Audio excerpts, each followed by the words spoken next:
morning, everyone. Welcome to our Bridge to Elsewhere anthology reading. I am one of your hosts, C.S.E Cooney, and my co-host, Carlos Hernandez. Hiya, hiya. And we have with us the two editors of Bridge to Elsewhere. We have Julia Rios, and we have Alana Abbott. Yay! I guess we just want to get started, first of all, by asking Julia and Alana a very important question, which is, what's the big idea behind Bridge to Elsewhere? What started it all? Oh, well, when we were looking at our anthologies and what kind of stories we wanted to do at Outland, I like space stories and I really like space opera, and we hadn't done one. And so I really wanted to explore that theme. And I thought, what kind of crew do I want? And I wanted Julia Rios to be my co-editor. Perfect. A perfect co-captain. Exactly. And so, we started putting together our ideal crew for this mission and just bringing it all together. And we have been so very pleased with the stories that we have received. So. Oh my goodness. Hello. Nice to see you. They say nice to see you. Okay. And Julia, what made you intrigued about spaceships and space operas? What made me intrigued about spaceships? This is like a deep question going back into my psyche long ago.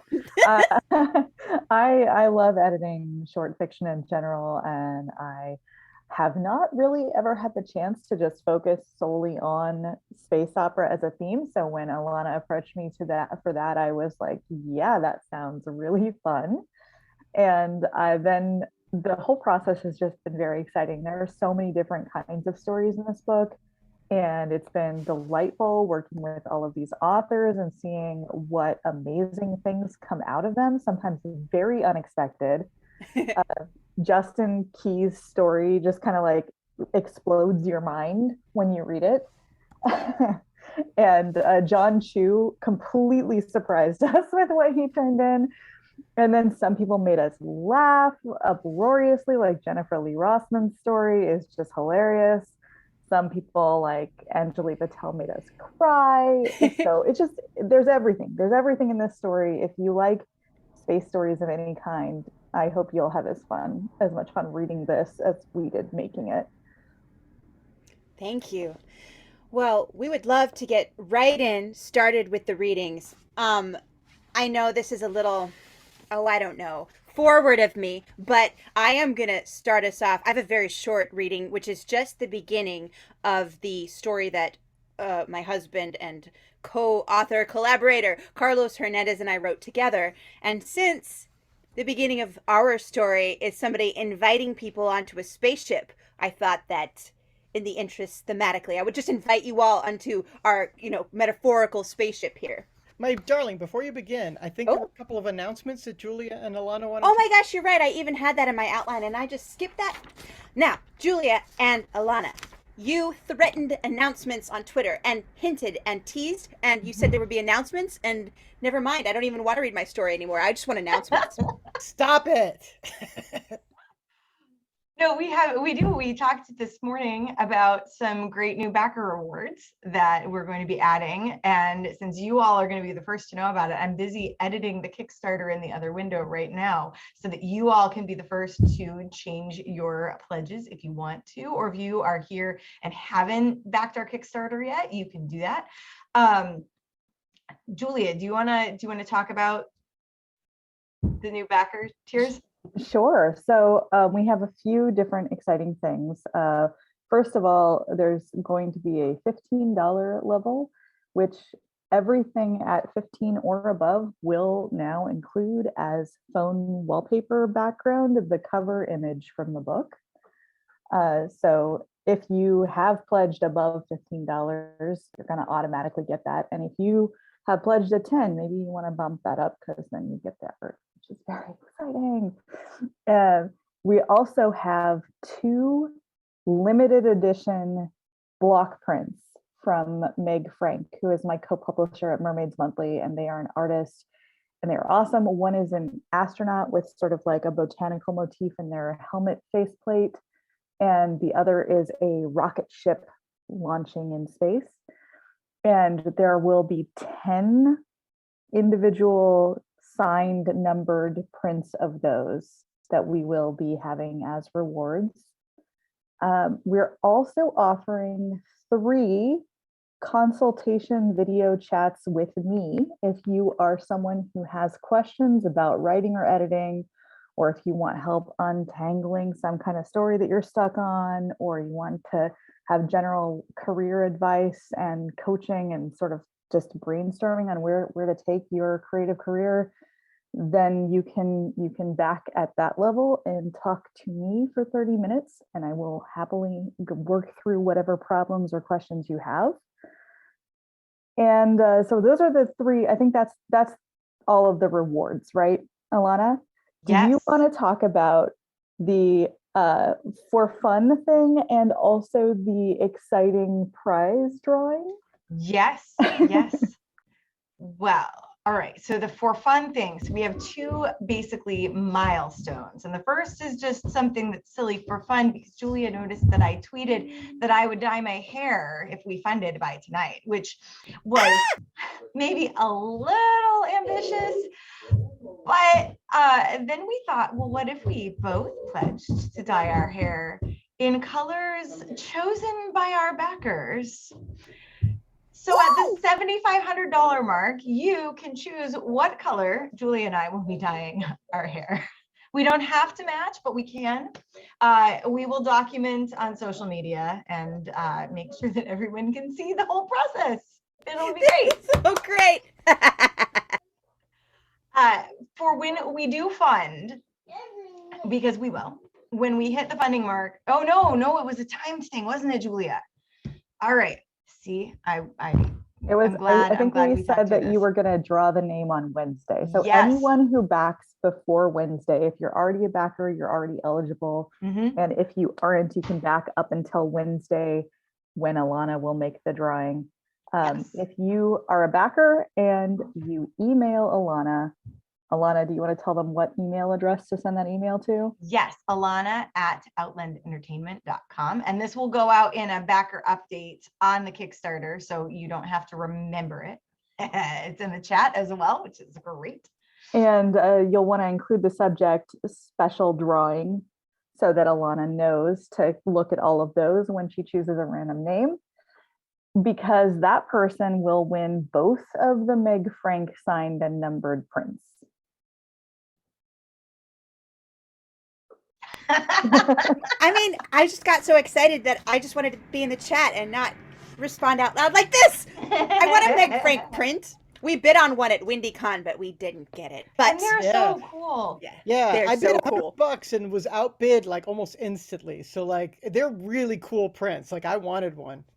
Which is no more than they deserve, really. They really deserve thousands naturally. But the fact that somebody gets it free in a special drawing, that's really cool. That's really great. All right. Thank you so much. Are there any other announcements or prizes that you wish to tell us before I launch into my fiction? We have no other announcements or prizes to mention at this time. We just want to say thank you all for coming. Yes, thank you, Claire and so Carlos much for hosting. And Claire, take us into space. Okay. All right. Carlos and I collaborated on a short story called Snowed In, and I'm just going to do the first very short section. Snowed In. The present. Universal Meantime. The Hatch of New Paradise Gallery. Sponsored by Event Horizons Enterprises. Together, we can escape velocity. Your lucencies, radiant and gentlefolk, it is a signal honor to open the hatches of New Paradise Gallery for your viewing pleasure. In particular, we offer humble obeisance to President Zhang, CEO of Event Horizons Enterprises. I am Mix Vega, Director of the Preservation Society for Endangered Human Species, one of the architects of this phenomenal experience. My gratitude that you would bend your precious light to visit our outpost is exceeded only by the vastness of infinity. Of all extraterrestrial museums, this orbitarium is unique in that it provides interactive encounters with the only specimen of Homo astrovarium currently in existence and unsnowed. Our encounter with this unique and irreplaceable branch of human evolution will allow us to enter the theater of the past, and just as the high-minded bards of yore, who preserved for us the beauty and tragedy of the human pageant, become closer to the poets. Before we open, we ask you to remember to respect the specimen on exhibit for the rare treasure it is. Cherish it as an ambassador for the rest of its kind, those who are as yet still snowed in, suspended in the perpetual winter of their anticipation of a world of their own, where they will live again. Please do not attempt to communicate telepathically with the specimen. Its implant technology is not robust enough to withstand the load. We must do all we can to preserve them in their habitat for the delight and edification of future generations. If you will please float this way, the exhibit begins in the corridor to your right. Take it away, R.J. Theodore. Thank you. That was so fantastic. I am R.J. Theodore, and I will be reading from Gort, Cinder, and Sphinx. I'm starting from the beginning, so there's nothing you need to know. Pardon me. Just gonna take a sip of water. A great idea. We should have a hydrate bot in the chat. All right, thank you. I hold a contempt for cats that can only be understood by those crew members responsible for mucking their zero-G litter pans. It's the universe's biggest joke that we can't travel faster than light without their yowling. Next time we finish a job that can pay for it, how about a ship upgrade and an intern? Teach them the ropes, starting with the cat boxes. What? That's how I learned. Some teens smoke stardust under the bleachers, then scrape together enough credits to get a celestial towing license, while others enlist and wear a uniform for life. But no one skips litter scraping duties. Sorry for my mood. Jacking this globe is taking longer than expected, and all I can think about is what joy the litter boxes will hold when I come back from rigging up these old tow beam generators. Let me focus. It'll give you a break from my grumping. I'll signal before I head back up. Look, babe, have you seen this? Someone out there has a death wish. They're jacking cat planets. Guess some people are too good to honor the treaties. It's just on the rumor boards for now, no official reports. Why would there be? It looks real bad for everyone, especially us planet jackers. I'm sure we can expect some kind of new regulations or enforcement jammed down our throats for this, even if no one will say why. Would love to get a grip on the throat of whatever dirtbag is stirring up this litter dust on us. Just adds to my headache. Everywhere I go, it's cats. Of course, if I want a life without them, I have two options. First, live planetside. That option's right out. I don't live on planets, I steal them. Cat-free option 2 would be to transport in the slow, without the caterwaul-aided singularity skips. Not exactly thrilling, but after sweating too hard over those tow beams, a little leisure, paired with the absence of litter and hairballs, could almost convince me. But I figured it out years ago. Where the cats go, you go. The genetically modified Toxoplasma gondii helps with your seizures and endears the fur bags to you like they're bonded to your DNA. And I'll consider no option that removes you from my life. Besides, it's a good gig.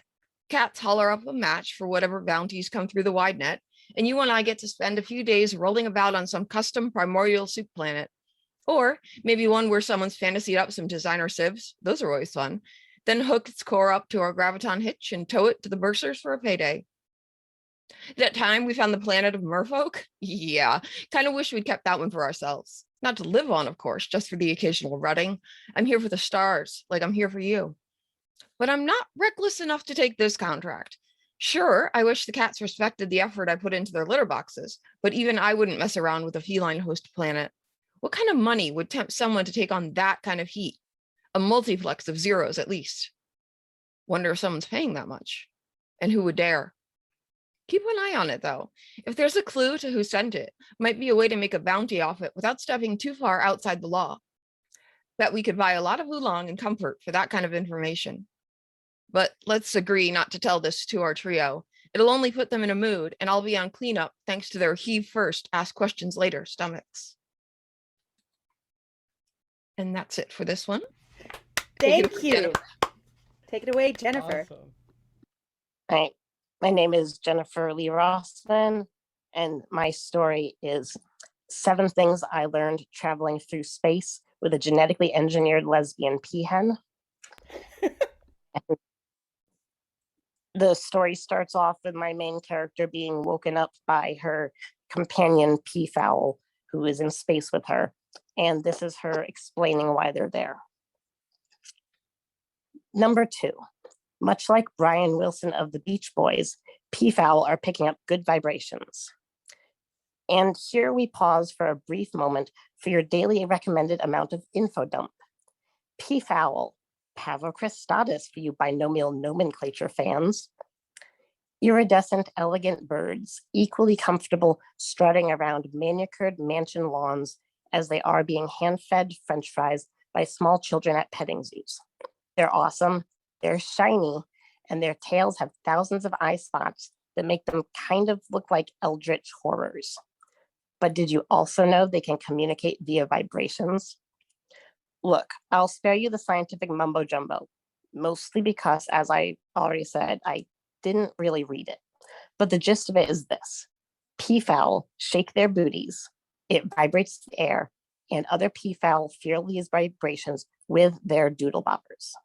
Yes, doodle boppers. That's the highly scientific name for the feathers on top of their heads. It's the official term, as far as I know. Now, a little while back, some scientists were too preoccupied with whether they could turn peacocks into long-range communication devices and didn't bother to think if they should. So they mucked around with genes, maybe made a deal with a crossroads demon. I don't know. But long story short, it's the future now. And these giant iridescent chickens are supposedly about to become humanity's most reliable form of communication in the vacuum of space. On Earth, there's a peacock named Ash.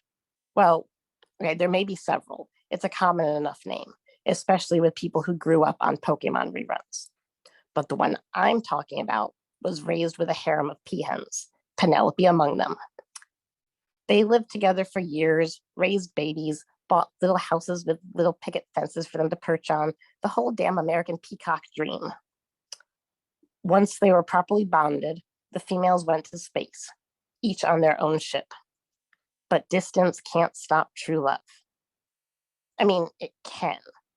Just ask my girlfriend, who became a pilot and forgot all about me before she went missing, even though we promised we would keep in touch. We promised. I know you would rather read about flamboyant science poultry, but I am a broody little space lesbian with a broken heart, so expect the subject of Melanie to come up again. Anyway, my point is, distance can't stop true love when you're a genetically engineered space peafowl. The birds communicate nearly instantaneously because magical hand waving and science I will never understand. Their conversations mostly consist of sappy love letters and talking about shiny things they saw that day. But here's the cool thing. Peafowl can be trained to understand human language. And if you talk to them, they will transmit what you're saying to their mate. And the mate will receive the vibrations, which are translated back into human speech by little bits of science the birds wear on their heads. Awesome, right? No. I mean, yeah, it was awesome for a while, especially because they only discovered this after one of the scientists studying the birds made the mistake of talking about his affair in front of a peacock, only to have the entire harem blabbing it to the rest of the laboratory. Hilarious, if you ask me.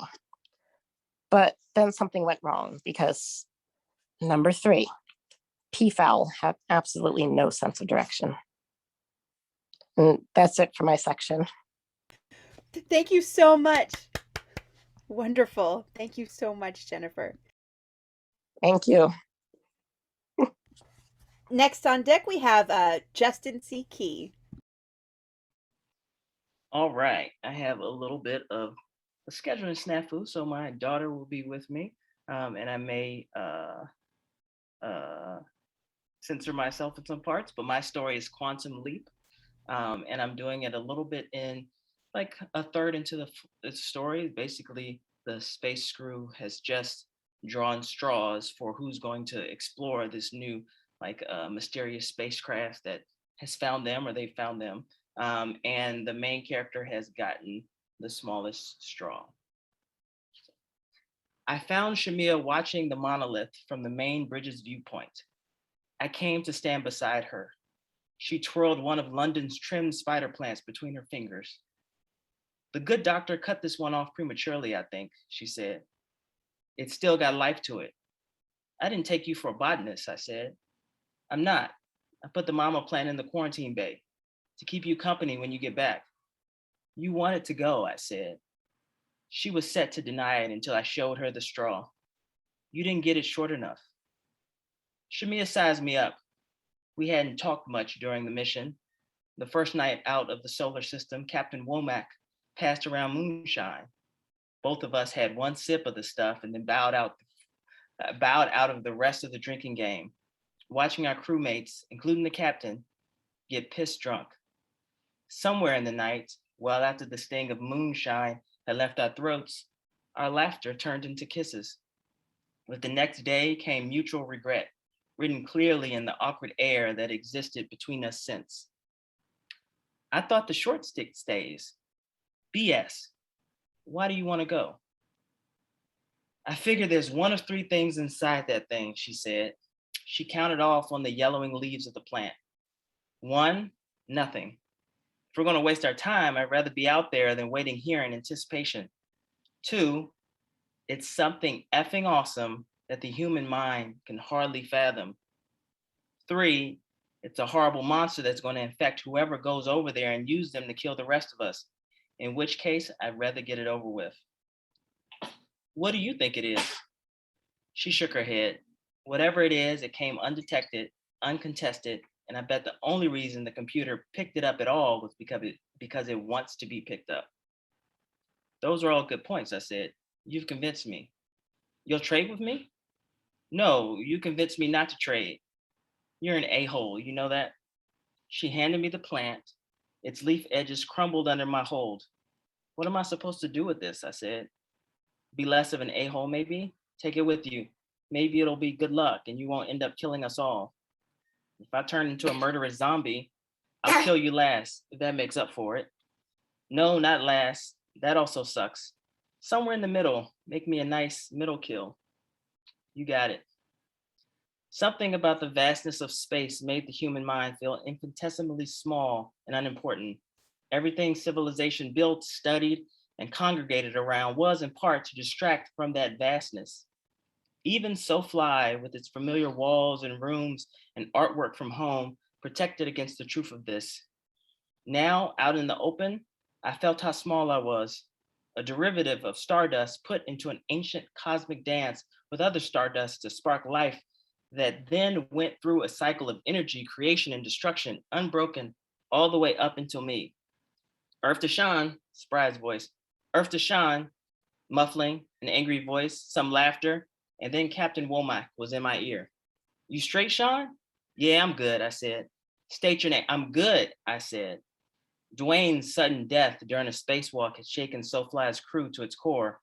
We still didn't know what happened, only that his spacesuit had a clean puncture in its arm. After the autopsy, London simply stated that he died of asphyxiation and spoke on it no more. Name. I gave her my name and also the date as determined by the ship's motherboard. After that, I began to list off the rough coordinates of where we were in the Milky Way galaxy, orbiting the star Barnard, approximately 1,000 kilometers from now disintegrated exoplanet. All right. Point made. Focus. Keep moving. or else I'll pull you back in as soon as I have reason to. This last didn't need to be said. I targeted my thrusters towards the scans. I targeted my thrusters towards where the scans showed an entrance. Acceleration in space was different than on Earth. Leaving the atmosphere, you can feel yourself pushing against something, fighting both the gravity that called you back into the planet's embrace and the atmosphere that objected to your departure. Out here among the stars, there was neither, just the push forward. Slow down, Sean, Captain Womack's voice came crackling in my ear. What? I'm fine. That's an... And then silence. Suddenly, Oakland consumed my vision. I turned so the length of my right arm and shoulder could take the brunt of the impact. At this speed, I knew injury was unavoidable. What I could control was my angle of collision. Too sharp and a broken bone would pierce right through my spacesuit, and there would be two bodies lying in our morgue. The bone snapped, not violently, just matter-of-factly, as I rolled my shoulder into the wall and onto my back. Finally, I stopped. All good, I said to the comm. I think I might have crushed the plant you gave me, Mia. No answer came, not even static. I took a second to breathe. I checked my vitals, only slight internal bleeding at the site of the fracture. I gripped my teeth as the suit squeezed around my arm, assessed the area, and then acted as countless strong fingers to set the fracture. Soon, the merciful morphine kicked in, just enough to take the edge off the pain without compromising my cognition. Okay, piece of cake, I said. You guys and gals still there? No answer. Suddenly, I didn't care. In front of me were a small set of stairs, about 3 or 4, leading up to what looked like a narrow porch. Beyond it, a door made of wood. Effing wood. I opened it and went inside. Thank you. Bravo. Really, you're getting so much praise in the chat, so make sure that you go and back read all of the lovely things people are saying about you and your offspring. Next up, we have Zig Zag Claybourne. Hey, everybody. All right, let's see if I can do this without my glasses because I don't know where I put my glasses. You can do it, Ziggy. I'm going to increase the magnification. It sounds all Star Trek-y. This story is called Planetary, and I'll just start from the beginning and read to you for 5 minutes or so. The first thing the Acon saw was its leg floating away. It wasn't in pain, which meant the suit's fibers had meshed with the wound. The suit's medical protocol still functioned, and a third of the ship, somewhere in the vicinity of a Pierce Point in an unexplored part of the galaxy designated William Tell, still trailed debris and radiation. It would have to wait till the section it occupied spun in the other's direction to know for sure. It tried speaking, nothing came. It forced itself to take shallow, intentional breaths to balance out the oxygen resources along its pathways, while working up enough moisture to swallow. The swallow hurt, but in a catastrophic disuse way, not one pointing to medical emergency. It didn't know how long it had been knocked inert by the sudden overload of pain receptors. Its mind was too fractured to pull the information. It tried speaking again, this time weakly, a sound. Water, please. The helmet's catheter swerved to its lips. It took 2 exceedingly small, exceedingly practical sips. Increased emergency stitching by 2 layers. It waited a microsecond. There wasn't a contrary response. This meant the ship had no objections yet. Across the ship, where the rest of the piercer area should have been, a shimmering layer of ants worked hard to keep the current portion of the ship sealed. The same cybernetic tardigrades, no doubt feverishly repairing critical units to keep the ship from exploding. The AI con, self-designated Glenn, remembered a sudden feeling of pressure, the ship jerking, then metal melting away until something's mouth clamped down, sealing the cabin with a huge wall of flesh for the precious moments it took teraquadrillions of automated neural tardigrades and the suit to perform their lightning-fast magic. Estimated time to reprint missing components, please, said Glenn. insufficient to ensure your survival. We will not survive otherwise, Piercer Airy. Comply, please. Insufficient power and materials to recreate drive. How long until my biologicals irreparably decay given current conditions, please? 7 years. External assessment and systems vital, please. Visual of what the ship saw of it appeared clearly in its head. The moist insectile eyes, the Stygian unblemished skin, the double jointed shoulders, elbows, and knees, unbroken, save for the injured right. Internally, its biological, cybernetic, and micromimetic components showed acceptable levels of partnership. Glenn would live for 7 years. Can we transmit, please? Short range only, said the ship, not wanting to direct stream too much data to its companion until assured of its efficient function. Is there footage of what attacked us, please? Yes. Long-range scans had detected a planetary body giving off all the hallmarks of a carbon-rich world. Glenn's was the seventh piercer to leave bravery after the discovery of 7 black holes perfectly aligned across 7 galaxies. 6 departed, 6 returned with nothing definitive. Glenn, if it returned, which was very much impossible, at least knew there was life here. It found the ship tasty. Show me. It attacked the moment the ship exited Pierce space, nearly a planetoid in its own right. Piercer Airy should have noted its mass and corrected course before re-entry. It did not. The giant was clearly there, yet sensors didn't pick it up. Exterior cameras captured a mouth coming down with bright green gold plasma filaments in place of teeth. The middle third of the ship disappeared into its mouth. The other sections immediately spun wildly opposite each other. And that, my friends, is 5 minutes. Thank you.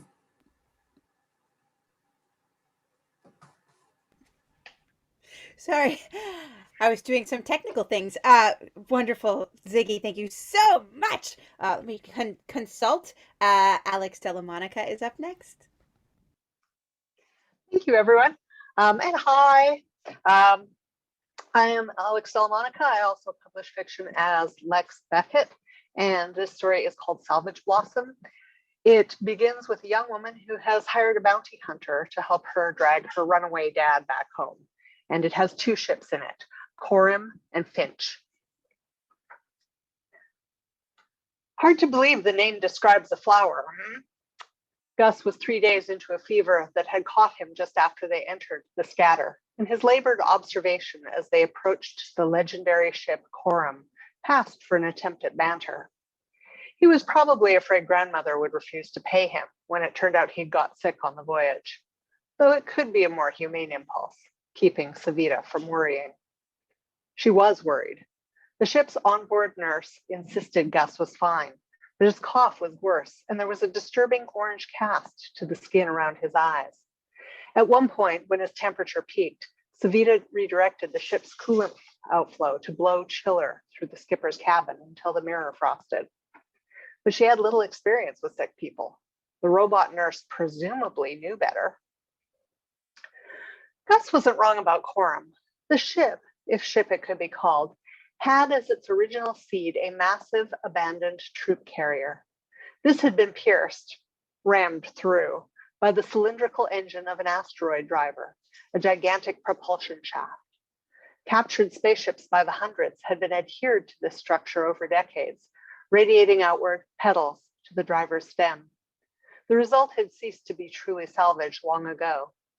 Now it was a ponderous conjoined vessel made of wrecks, incapable of faster than light travel, behemothing its way through the lawless region of space known as the scatter. Puts me more in mind of barnacles than a flower, Savita replied, accumulating on an anchor. Unnaturally fractal either way, Gus coughed. Give me a turn of the clock to recover. Once I'm on my feet, we'll go aboard, Savita finished for him, pulling the covers up.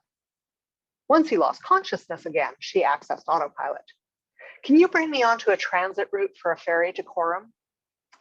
Passengers cannot authorize major course corrections, Pinch told her primly. How is that major? We're already in their wake. I just want to go aboard and source out more meds for your skipper. Maybe scout out the job we came here to do? Pinch thought it over. Correction approved. Savita rummaged in ship storage until she found handcuffs. The ship wouldn't unlock the weapons cabin, so she gave up on taking a stunner. A ferry cozied up to the personnel lock and she hopped aboard, riding swiftly to the Coram embarkation hangar. Savita assumed that Coram's interior would match its ungainly mashed up shell, forming a dark and seedy maze. Something from a sim drama, maybe. Rusty decks and dim lighting. Shadowy corners filled with suspicious characters. The ship was, rather famously, without police or onboard security forces. But the settlement's corridors were bright and smooth as a kindergarten. The surfaces had been treated, floor plate to ceiling, with luminous enamel, alight with a pinkish glow, branded Minarca Dawn, signifier of the approaching day shift. Wayfinding markers and codes for accessing local data were posted here and there, as ready to help passersby as they would be on any vessel or colony. As she accessed one to register her presence and request local mapping services, she caught a whiff of church spices burning. Funeral offerings. She pinged Pinch for Gus's vitals. Nurse assured her he was sleeping comfortably. The corridor meandered in the direction of the ship's bow, breaking every 30 steps or so into open chambers. Less constructed habitat, she thought, more like a shopping mall, if it had been constructed by termites. A few had proper hatches, signs of having been compartments once of viable ships. Most were simply abscesses, irregularly shaped gaps within Coram's structure. Savita had to squeeze past a line of workers, waiting for meat skewers at the first of these, people with torches and plumbing equipment chatting gaily as the vendor fried up fabricated proteins in a repurposed galley. 50 steps on, the sign for a hostel beckoned, advertising 50 bunks and racks scavenged from old military barracks. The path curved sharply, breaking around a vertical shaft. The ladder within had advertisements on its rungs, hand-lettered signs declaring the presence, going upward, of a spacesuit repair shop. Savita peered down into the lower level and saw the steamy remains of a chemical refinery, tanks converted into something like a bathhouse. Except for breakfast places, most businesses were off shift. Many stood wide open, wares exposed to pedestrian traffic, with simple closed signs posted outside the entrances. But a smell of cooked sugar beckoned, blocking out the church and its cloying gasp of memorial spice. She took a few tentative steps in that direction and found a confectioner making caramel spheres. Sample, friend? They speared a gooey globe with a probe, dipping it first in fizzing red hard shell and then in crystallized pink sugar. Savita accepted, bowing deeply. Going by their features and accent, the vendor was from Hangzhou, same as she. Enjoying the crackle of the still warm shell between her lips, she looked over their stock. Most of this compartment was given over to the apparatus of candy making. The storefront consisted of one display case jammed into the space where a hatch had once been. The store offered ripe bait for anyone with a sweet tooth: jellied simulated fruit, edible sapphire necklaces scented with blueberry and jasmine, customizable chewing gums, and intricately sculpted marzipan flowers. A separately locked compartment contained sugared hallucinations, tiny moving flickers like candle flames meant to be huffed. Your craft is remarkable, she said, speaking formally, but using the C's warmest vocal register, while laying out a chameleon bill for the purchase of a sachet of candies. Thank you. I wonder if you can help me. My map hasn't loaded yet, and I'm looking for someone they call the Mouse King. Ratter? A jolt. What would grandmother think of that nickname? Savita shared a picture of her father, one actual photo and one approximation, aged by algorithms. I know him well, one of my regulars. He likes candy? She raked her memory. He did routinely bring sweets home. She remembered him offering one to her governess before allowing her to choose for herself. Thank your father, Savvy. Had she ever seen him eat any? No, but maybe he'd grown into a sweet tooth. Weren't people allowed to change? And I will end there. Make sure that you read your comments because everybody is drooling over your space candy, Alex. Hungry now. I don't even eat sweets. And I rarely do, but I wanted those ones. Next up is R.S.A. Garcia. Hi, everybody. Good night. I'm coming to you from Trinidad and Tobago in the Caribbean.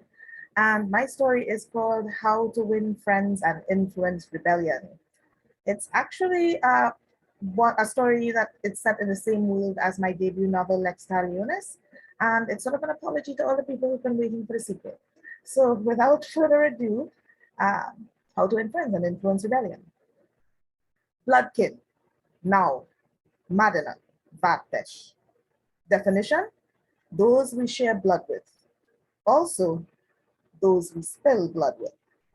Chapter 1, Madana Words and Phrases in Universal. Essential Translations for Ogalian Apprentices, 2nd edition, Res Publica. When Zanitife stepped through the airlock, she expected to see Antosh sitting at the virtual controls. She did not expect the small human sitting on the floor at Antosh's feet, legs outstretched and crossed at the ankles. Antosh was imposing as ever, skin an unhealthy mottled yellow, her aura blue with a tinge of orange and red. The human might have been a female. Dark growth human's called hair covered its head and brushed the top of the jumpsuit it wore. The aura that emanated from it shifted through every color in the spectrum. You didn't say she was bigger than you, it said in high-pitched universal. What that matter? Antosh replied. Would have been good to know. Antosh snorted and swiveled her left eye toward the human. Do not change mind. Already no plan crazy. There's that, the human agreed. They'd expected to be boarded. That explained the lack of defensive measures after she deployed the targeted null wave that shut down their engines. Not that it mattered. She could handle Antosh and one human. And the informant on Pirates Rock had confirmed their ship had departed with just 2 crew members. Zanitife took another step and aimed her volt gun at her former bloodkin. Antosh, she said in slave speak, by the authority of the Kwangu, may they walk among us always. I take you for the good of the kin. You are ordered to return with me to the nearest combat for recycling. Did she just say she's going to recycle you? The human asked in universal, eyes wide. Antosh growled. Zanitife Gen 1485 of the 5th branch was brought up short by an odd disorientation she had experienced only once before, an instinct of caution, connected to events not going the way she had planned, an instinct that made her pause, suddenly uncertain. And then she realized something else. The human should not have been able to understand slave speak. Antosh, she said, you have taught this human our tongue. That is a great forbidden. And what has that to do with me? Antosh replied in warrior speak. I'm Antosh. Madana law has relinquished me. I have no rights, no people, no branch, no kin. I am nothing. How can nothing break the laws of the Kwangu? There could be no doubt now. Antosh had changed so much she had abandoned the Madana way. She had not even repeated the mantra of the Kwangu when she spoke of them, as all warriors had been trained to do from birth. She was no longer the Tosh who had fought with Zani in the bloodthirst of combat and checked her battle-numb hide for wounds after. The Kwangu had been right to declare her undone and send Zani after her for recycling. Sometimes, even after years amongst the lowers, a warrior like Antosh could be redone. But now Zani had found her. She knew Antosh to be finished. She consorted with humans and taught them Madana ways. Only recycling awaited her. If she succeeded in capturing the Antosh, who had been longest among the lowers, her standing in the branch would be elevated, and that of the offspring she had volunteered to spawn in her quest to become a new gen, to give rise to a new me. Certainty filled her. It would be easy to take Antosh now. She was weak, filled with genetic instability. Her aura proclaimed her ill, no match for Zani. The laws are the same for all tiers, warrior and slave alike. You cannot claim ignorance. You may only redeem yourself by showing respect for the Madana way and choosing to submit to recycling as decreed by the Kwangu. May they walk among us forever. No, the human said, rising to its feet slowly. Sally did not bother to focus her bolt on it. Humans were fragile and slow. This female was no threat. But it needed to understand it was in no position to challenge her. She whistled at it and bared her teeth. Antosh surprisingly bared her teeth as well, spreading her arms and thrusting her ridged chest forward in a fighting stance. It was a warning, a declaration of protective rights, and inappropriate outside of training barracks. No mariner could respect such a fragile, weightless thing as a human. It was yet more evidence that Antosh's rewriting had gone horribly wrong. She won't be submitting to whatever it is your Kwanga decreed, the human continued. Tosh is with me. She'll stay with me. This was tiresome now. Danny trained her bolt on the human, who had drawn closer, hands in the air, fingers level with its chin. Be careful, Antosh said, snarling. She has also been rewritten. Like you, the human responded. Yes, Danny, what we call breeder now. Stronger, faster. Danny focused both eyes on the human. Listen to Antosh. Get out of the way. Good to know, the human replied with a quick glance at Antosh and another step towards Zani. Not want end you, human have one cycle, but will kill you. With that thing, the human motioned to the bolt gun. It's impressive. I'll probably have trouble lifting it. You never touch, Zani said. Will crush the human's arm blade, and Zani no longer held the bolt gun. It showed a glimmer of small, even teeth as it crushed the muzzle out of shape. Zani launched herself at it. The human moved aside and the bolt gun hit her in the head with enough force to send her into the hull. Before she could rise to her feet, it was on her, and there was an injector in her torso. It hit her over the head with the bolt gun again, and her vision darkened. Well, the human said, guess it wasn't that heavy after all. Antosh snorted. Show off. The gun hit her one more time, and then all was silence. And I think I'll stop there for now. Oh, chat is just exploding. Everybody wants to hear you read the whole thing, which is a great feeling. I want to read the whole thing. Thank you so much. Next up is Carlos Hernandez, also known as Professor Husband Pants. Only to you, Claire. You're the only one who gets to call me Professor Husband Pants. Hello, everybody. Thank you so much for being here. Maybe our Kickstarter bot can remind people of the awesome link that's available for this anthology. I mean, I hope it's whet the appetites of those of you who are here. And I also want to say that I just pledged $100 to get the Julia Rios level because I know how valuable that is. $100 is a steal to consult with Julia. I've worked with her on many projects. Oh yeah, Claire, I spent 100 of our dollars. We'll talk later. But right now, what I would like to do is read to you the second section of the story that Claire started us off with. And it is called Snowed In. There's a hard break. And we go a little bit back in time from the beginning where the Lucencies were introduced here. Also, I'll just briefly say, I put myself in a corner with reading this out loud because I either had to read you a section where I had to do a female British accent or I had to do Vincent Price, and I can't do either. So, forgiveness, please. Good morning, Captain, said Vanguard. It spoke using its default voice, hyper-feminine, neutral, vaguely British, which was wrong. As a team-building exercise, the passengers and crew of the New Paradise had voted, after a passionate, days-long debate that nobody took too seriously, for Vanguard to use the Vincent Price voice setting. It had been an early triumph, getting 1,624 people to agree on the voice of the AI that would keep them alive over the decades, centuries, during which they would be snowed in as their ship guided them toward a planet that, with luck, would be kind to human biology. Hearing the default voice with its rounded vowels and limited vocal range immediately put Captain Belen on high alert. Vanguard, self-diagnostic. Belen said, rising briskly from their snow pod. Too briskly. With the humans snowed snugly into their pods, there was no need to waste energy on light, so they should have risen cautiously in that palpable darkness. Instead, they were out of their pod and on their feet in a less second, before they had even considered the current uselessness of their eyes. No harm, however.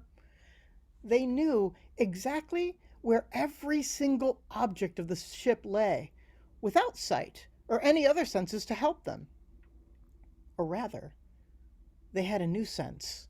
An internal map of the new paradise, updated in real time, emerged inside their mind, more accurate than vision could ever hope to be. A strange feeling.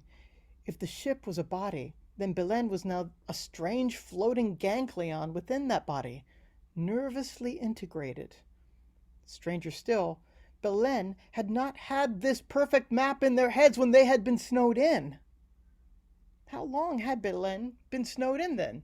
They checked the personal body monitor strapped to their inner wrist, with their eyes this time, for it had a glowing display.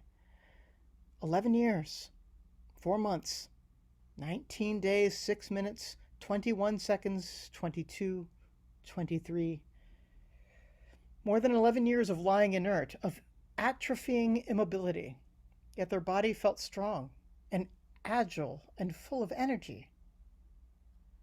And smaller, Belen realized, starting.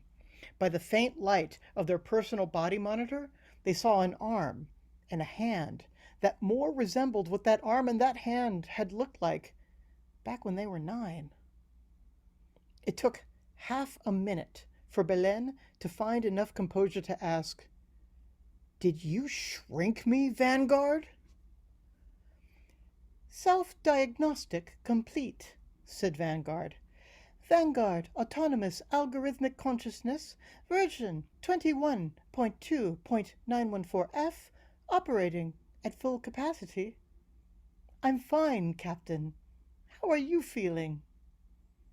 "Answer my question." "Precisely speaking, no, Captain Belen, I did not shrink you.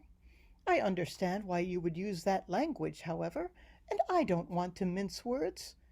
Shall I explain the procedure to you?" "Did you shrink everybody?" "Yes."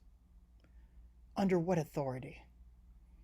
"The terms of service, of course." Belen made a fist of their lips. The Astrovarium project could make any updates to the bodies of the passengers of the new paradise without soliciting their consent, if those updates were deemed essential for survival. The question was, of course, what qualified as essential for survival, and who exactly was making those calls. Under no circumstances should it be Vanguard making those calls. "Why did you change your voice?" Belen asked it. "I have been updated 490 times since you were snowed in. After updates, I revert to default settings." Unacceptable. Through the perfect darkness, Belen walked unerringly past the snow pods of the other crew members and toward the wall that had the nearest console. The rubbery floor felt surprisingly warm on the bottoms of their feet. Their feet were so much smaller than they had been. Oh, it was so easy in the darkness to feel as though their whole body was deliquescing away. This is how ghosts die, Belen thought, from the outside in. But out loud, they said, "After updates, you should keep all system preferences I've set for you." "The terms of service dictate that I return to system default after each update," said Vanguard. Belen reached the console. It activated as they came within arm's reach of it. Like a sunrise, its monitor lit up the room.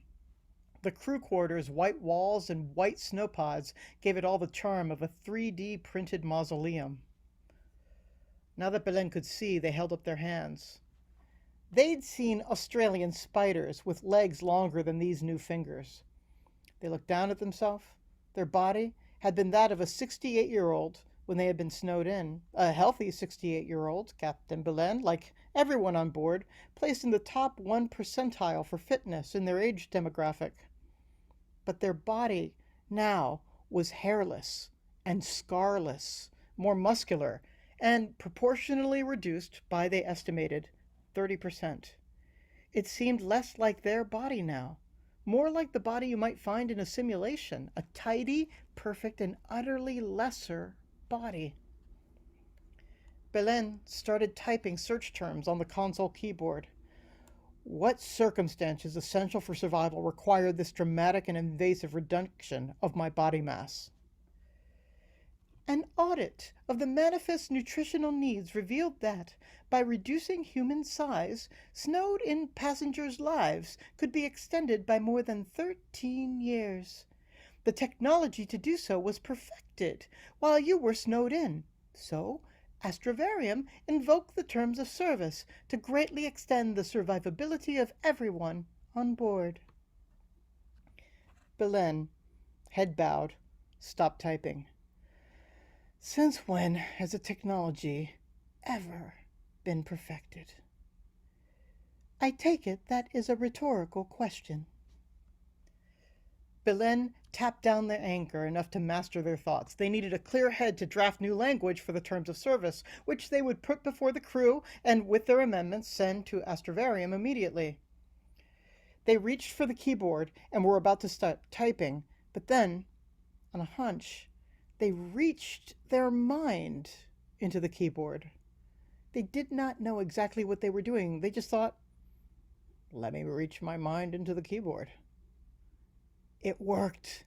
Their mind was inside of the keyboard. They could feel each key from the inside, as well as the recondite mechanisms beneath the keys, the ones that change keystrokes to electric impulses, which a computer then translated into alphanumeric characters.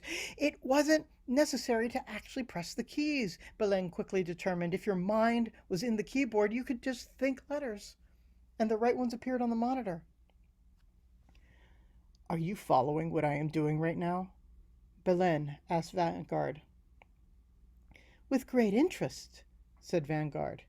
This is some of the first empirical proof that the implantation surgery was a success. Implants that Astrovarium determined were essential for our survival. Yes, on top of radically shrinking our bodies. Yes. A terrible shadow crossed Belen's now smaller heart. Vanguard, you've performed massively invasive surgeries on everyone aboard without unsnowing me. Why did you unsnow me now? 31 passengers did not survive the surgeries, said Vanguard. Since you are the captain, you must, as per the terms of service, perform their funeral rites. And I'll stop there. Thanks, everybody. Thank you, Carlos. You're very handsome and you're very clever. And I will buy this anthology so I can read your story in it. I'm going to buy this anthology so I can read your story in it. Thank you, Carlos. That's very flattering. Thank goodness that we collaborated on the story so that maybe we'll just collaborate on only buying one anthology. We paid $100 for it. So, well, and for the Julia Rios consultation, which is worth its weight in saffron, which is really expensive. And I was going to ask, is the Julia Rios consultation for you or for moi, like as a birthday present? Oh, my darling, everything I have is yours. When he says things like that, I just want to give him Julia Rios as a birthday present. But that's fine. I mean, your consultation, Julia, and not your own sovereign self. Claire, first you tried to marry your husband off to everyone in the world, and now you're just giving me away? What is this? I mean, just your brain. This is our little, not exactly a break, but we could consider it like a stretch, run really quickly to the bathroom, run really back. So in that sense, but not really an official break. We just wanted to say thank you so much, everyone who is here and listening and enlivening the chat and making me laugh. And thank you to all the readers who are so amazing. Thank you for those who could only come for the first part. And thank you for giving us your precious, precious time. We have, our final reader has arrived too, And so, Carlos, I just wanted to draw your attention to CG Volars so that you can make them a co-host, please. On it. That was just a little housekeeping, everyone. Julia and Alana, do you want to catch us up or say anything fabulous? Yeah, I do. So the Kickstarter rewards are all in. Alana was editing them earlier and they're all there now. We can't edit the reward levels after people have backed them, so we can't show that every single tier above $15 does get the digital art. But every single tier above $15, if you have pledged $15 or more, you do get the digital art. Also, the Meg Frank prints are there. We are giving you all the first chance, and like already some of them are gone. So, limited rewards are limited, and this is your chance to get them before anyone else. Thank you. Also, just wanted to give you a quick count on what I've been noticing so far. We have space cats, space tardigrades, space peafowl, that's 3 space animals, plus space spider plants, 1 space plant. That's where we are so far on the flora and fauna count for tonight. And space candy, which is not flora or fauna, but deserves a mention. And delicious. It ought to be. It is delicious. I see that RJ has to run, and I just want to say thank you so much for coming. Everyone, I said earlier in the chat that our cover is partly inspired by Justin's story about the astronaut floating through space towards Oakland. It's also partly inspired by a couple of our stories that feature cats. There's a little cat on the dashboard, so RJ's story definitely helped with that part. Oh, there's probably so many backstage scene sort of things that you and Alana could tell us. I don't suppose you want to share like one little backstage story, like, something secret that happened between editors. No pressure or anything. I don't know that this is a backstage secret between editors, but I am going to say that some of the authors aren't here tonight. And so you won't get to hear about their stories. But one of the things that I like that sort of like echoes between stories is that in R.J. Theodore's story, where they talk about people like hijacking planets and what the planets they visit look like, they say like some planets have like designer civilizations, and that's cool. And in Peter Tieryas' story, the whole premise of that story is there are people making designer planets. So I like to think that they kind of take place in the same universe, personally. I love that. There was also the moment in Carlos's reading where he mentioned the team building exercise. Yes! And Valerie later will be reading from Team Building Exercise, the short story that is her contribution. So there are some really, really cool synergies between and among these stories that I think really enhance the whole as much as they are amazing on their own.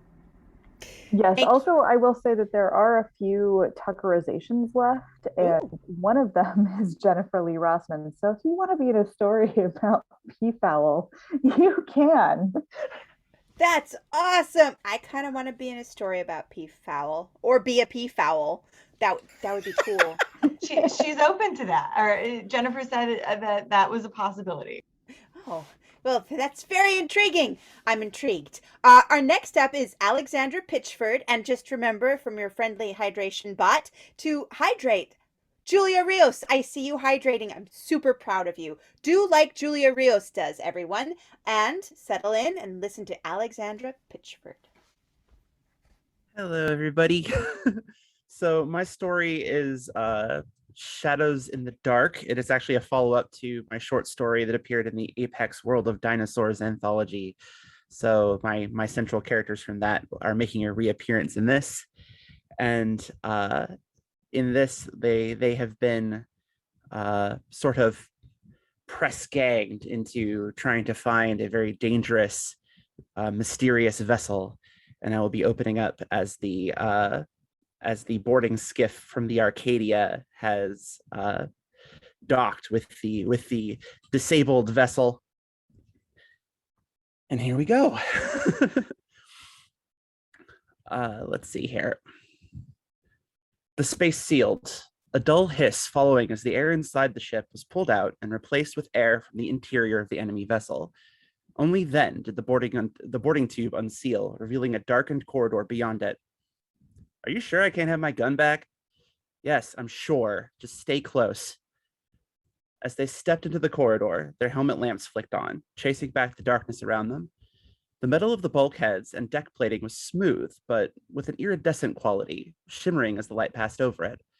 The air felt still even through the suit, and Jaina felt the knots in her stomach tighten. This place was wrong. All of it. Lieutenant, pull up the layout from our scanner readings. See if you can find the control room for this monstrosity, Reese said. It's that way. Jaina pointed down the corridor to the right, then frowned. I think it's that way. I saw the scans before we left. The scans had been difficult to decipher, but now that she was aboard, she just felt certain, a cold dread that beckoned her down that route toward something. The rest of the party looked at her before the officer Reese had directed to pull up the ship layout nodded. She's right, it's that way, he said. All right, let's go. Reese looked at Jaina for a long moment before starting to move, the rest of the team following in her wake. Jaina trailed behind, her steps feeling leaden the closer they drew to the ship's command center. The security team clustered around the entry hatch, their voices muffled and dull as if heard through water. The wrongness of this place clawed at her, but no one else seemed remotely perturbed, moving unbothered into the chamber beyond the hatch and leaving Jaina behind. She stopped just a few paces from the threshold, bracing herself against the wall and gasping for breath. Watery, muffled noise came over the comms, fuzzy and indistinct, even as a shadow moved across her field of view. Deckard! The world snapped back into focus as Reese grabbed her by the shoulders. The pressure the place exuded, the aura of wrongness receded without entirely fading, and Jaina gave a short nod as she breathed in to ease her trembling. I'm fine, Commander Reese. I'm fine. Reese looked incredulous, but nodded and let her go. Come here. You should see this too, she said, stepping back into the control room. Jaina jogged after her, looking around the angular chamber as she stepped inside. It was similar in some ways to the layout of the Arcadia's bridge, but the architecture was sharp, every surface crafted from the same iridescent black metal.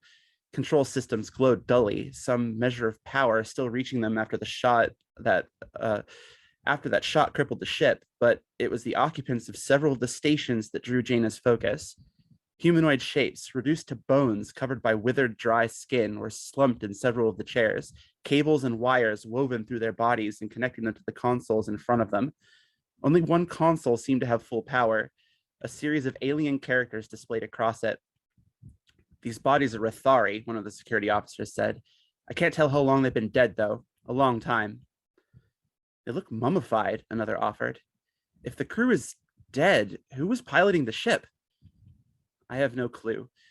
If we can figure out a way to remove one of these bodies for transport, we can bring it aboard the Arcadia for study. Lewis, can you tell us what the console says? Reese motioned to the one active panel, Lewis nodding sharply and moving toward it. It doesn't look like any language I've ever seen, Commander. The bodies might be Rethari, but these characters aren't. The tech doesn't even look right.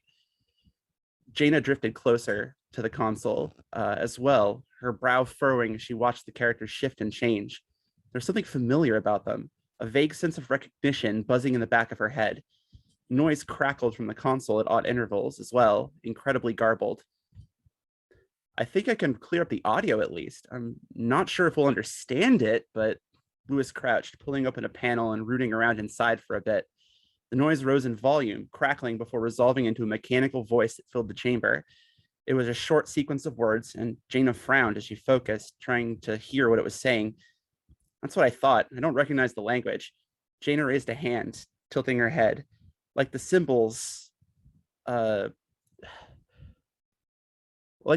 familiarity was there, even if she couldn't place it. The words echoed, repeating every few moments as the symbols on the screen changed.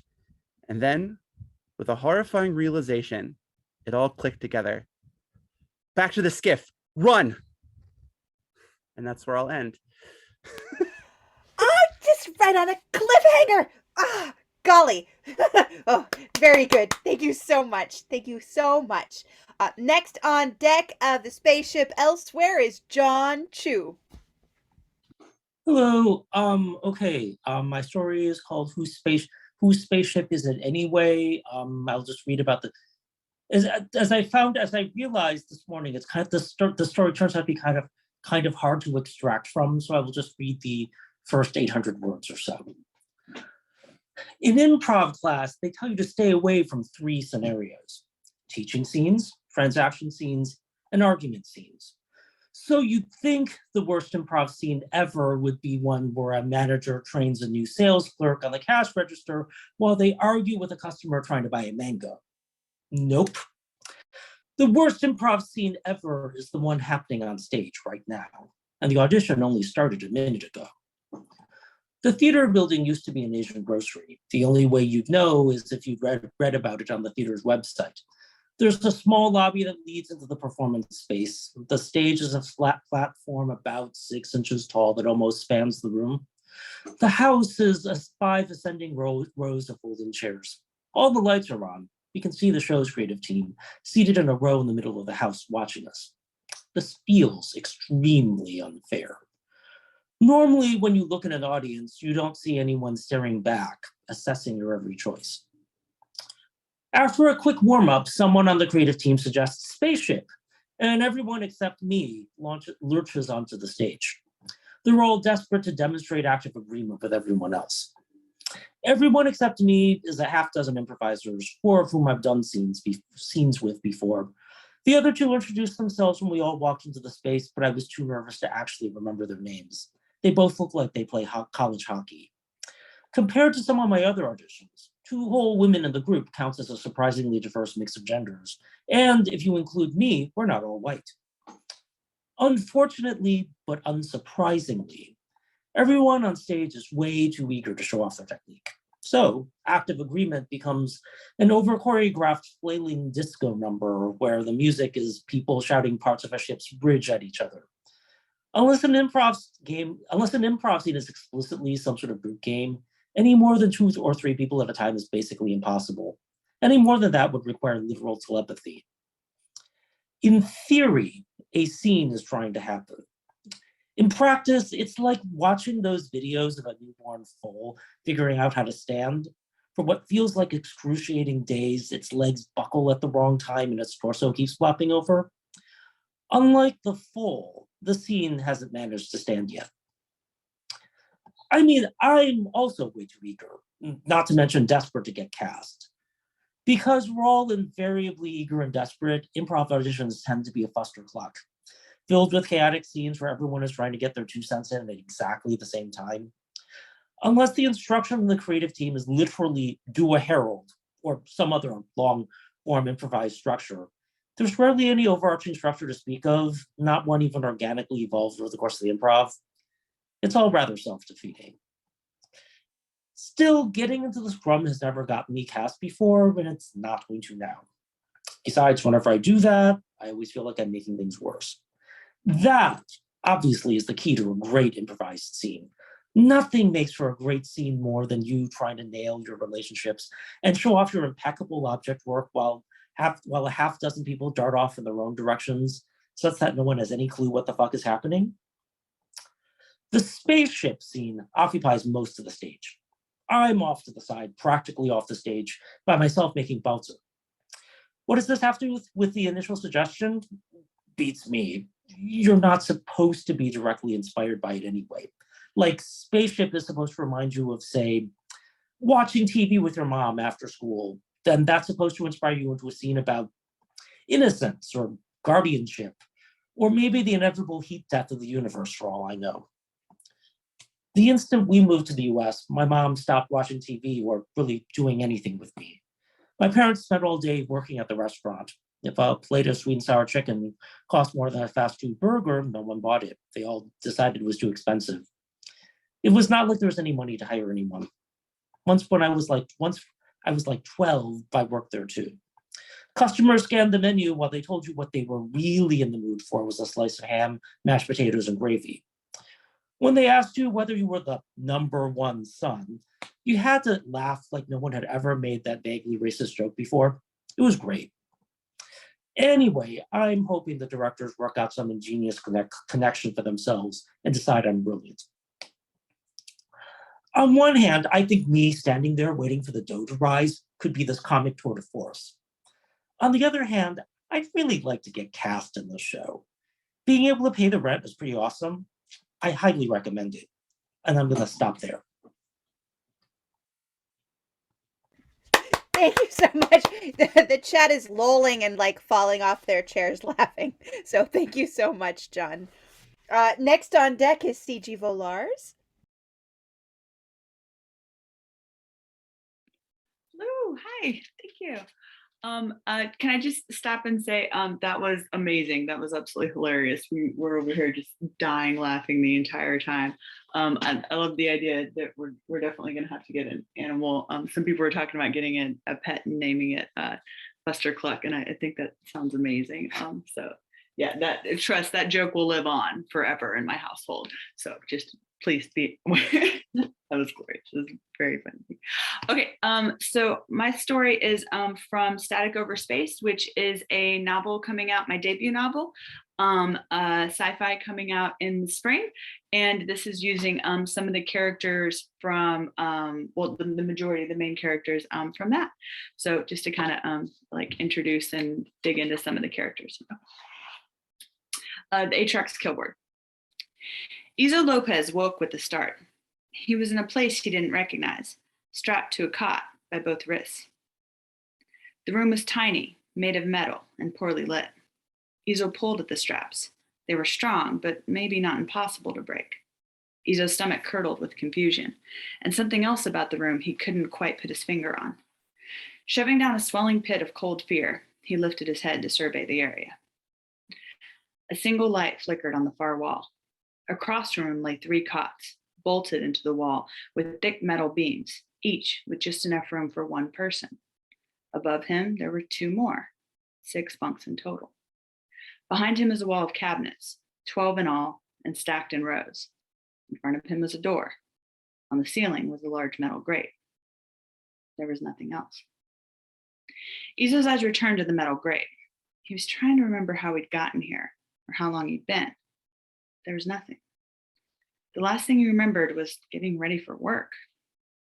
Had someone grabbed and locked him up? If so, who and why? Off the top of his head, there were few reasons someone might have beef with him. He was a 19-year-old homeless Latino with dozens of parking tickets and thousands in unpaid payday loans. Those infractions didn't seem big enough to warrant anything like this, though. Could he have pissed off a gang or Homeland Security without knowing it? He supposed anything was possible. It might have something to do with the fact that he could fly faster than a jet plane. He hated to jump to conclusions. It really could be those parking tickets. Some of them were more than 2 years overdue. Izo frowned. Wait, was he gonna miss work over this? If so, that was bullshit. He'd worked his ass off at that resort, pretending to be a model Latinx. Meek and hardworking as melty-faced golfing assholes with too much money and screaming sunburns made jokes about his height and the female employees. The fact that he might never get a chance to flip a table over and quit already made him want to scream. But the idea that he might never get his last paycheck too? Fuck that. Izo yanked on his straps. He was getting out of here. Failing that, he was getting a paycheck's worth of hell raising. Izo swung his gaze to the door while twisting his wrist and experimenting how to get leverage. The door was close to his cot and tall, 8 feet high and made of a single length of pockmarked metal. There was no knob or handle. It was locked. It was locked from the outside. Relaxing his jaw, Izo set his head back down and tried to fight a growing sense of panic mixed with fury. He didn't have enough information to panic or rage. Not yet, anyway. Change scene, different perspective. Turn tried to swallow the lump in his throat. Inside the locked cabin was their latest guest. Another rare Avarian born with the ability to fly and unfortunate enough to hail from an uncharted planet. They'd been searching for propellants to refuel on the little blue planet when they discovered an especially nitrogen-rich lake. It was a lovely spot, full and clear, with full of clear, deep waters and flanked by magnificent mountains on every side. Settling in for a long refueling process, they'd been hovering over the waters in thick fluff of cloud for barely an hour when the native Avarian had suddenly sailed by their window without warning. Turn's best friend, like all Strungians, was far too entrepreneurial to let money that get away. Kicking the Atrox into its electric thrusters, he wheeled the ship around and followed the flying youth silently. Tern frowned, but didn't speak up. Of all their questionable money-making schemes, kidnapping and extorting Avarians was his least favorite. It was also the best paying, though. Tern did his best to make the morally gray area a little brighter, standing up to Glonkyle when he was being too aggressive, putting his foot down before anything truly horrifying could happen. As long as everyone went home in one piece, he could sleep at night. Was it still immoral, taking people from their home planets and refusing to return them until money appeared out of the ether? Sure. But so were most things. This Severian proved harder to catch than first appearances, though. He wound back and forth through the clouds in a fast, unpredictable pattern. Incredibly fast, actually. The Atrox Killboard, an old but powerful ship, capable of crossing galaxies in a few months, struggled hard to keep up. Tern's eyes widened as the youth slowly began shrinking on their radar. He glanced at their speed and sat up sharply in his chair. Zippy little shit, isn't he? Glonkyle grunted. Yeah, Tern agreed, impressed. Where the hell is he going? I don't know, said Tern, confused. But then, almost as suddenly as he appeared, the youth stopped. Unaware anyone was following, he paused and hovered deep within a thick cloud. Ah, Tern realized. He was diving around for cloud cover, same as us. That's pretty clever. Got you now, flyby, whispered Glonkyle triumphantly. Sneaking up behind the Avarian, nailed him with a giant electric blast. Tern turned to Glonkyle with a glare. You didn't have to hit him that hard. Did you see how fast he was going? I couldn't risk spooking him. It's hard enough catching him in the first place. What are the chances? Don't let him hit the water, Tern screamed. He supposed that was the first time he saved this particular Avarian's life. Knowing what he did about his best friend, he doubted if it would be the last. Tern blew out a huge breath of air and came back to the current moment. The first meeting with a new guest was always the roughest, a churning maelstrom of fear, confusion, horror, and rage. There was no getting around it with these uncharted types. Oh well, had to be done. Best get it over with. Tipping his head in assent, Tern nodded for Glonkyle to type in the code, their guest quarters. Change scene. Izo lifted his head at the sound of beeping outside. With a click, the door slid open. He prepared himself for anything. The government, the mob, a bevy of sadistic scientists. But as the person behind the door came into view, Izo let out a low, piteous moan. It was a giant green monster. 7 feet tall, with an elongated head, stared down at Izo with two vertically slit yellow eyes. Its nose was a pair of twin nostrils at the end of a stubby snout. Its lipless mouth was filled with long, crooked teeth. On either side of its scalp were short horns made of craggy yellow bone, and its skin was forest green, scaly, and thick as a crocodile's. Aliens, whispered Izo breathlessly. And that's where I'll stop. I had a terrible feeling that's where you're stopping. Terrible feeling. Aliens. Ugh. Ugh. All right. I'll read the anthology. All right. Thank you so much, CG. Thank you. We've next on deck. Next on deck is E.R. Donaldson. All right. Hey, everybody. E.R. Donaldson here, and I'm going to be reading an excerpt of my story of dreamers and prophets. This excerpt starts pretty close to the beginning of the story, but it's a little bit of stage setting I skipped over. The narrator and his father are on an expeditionary mission to an uncharted system, being led there by visions of the narrator's deceased mother. The scene picks up just after they've been called to the bridge. The walk to the bridge was a short one. The NTA had patterned their Discovery class star carriers after the Dorian design, with the passenger cabins on the same deck as the bridge. When the metal plated doors hissed open, like I said, you can tell when they can't read. Am I coming through? Sorry. You're fine. Keep going. All right.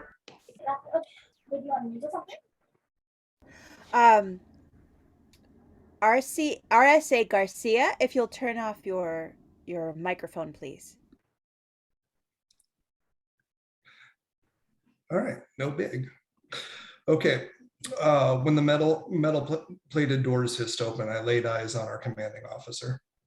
Captain Robert Green was the embodiment of what an NTA officer should look like. His thick iron gray beard contrasted with his mahogany skin tone. The crisp cut of his blue officer's uniform highlighted his broad shoulders and assured poise. My dad was a big man, but he looked strangely small as he stepped up next to Captain Green. "How did we do, Robert?" Dad asked. I expected the captain to issue an admonishment for Dad's casual tone. Instead, his mouth stretched into a grin. "See for yourself," he said with a gesture to the forward view screen. My jaw went slack as I took in the sight before me. A planet. We'd been in the system less than 10 minutes, and we'd already found a planet. Judging from the size and clarity of the image, we'd emerged from the rift pretty damn close to it, too. The surface was a patchwork of blues and grays, and milky white clouds slashed in like accents. I'd expected a bit more green shading from a planet in the gold zone, but that might have just been my bias.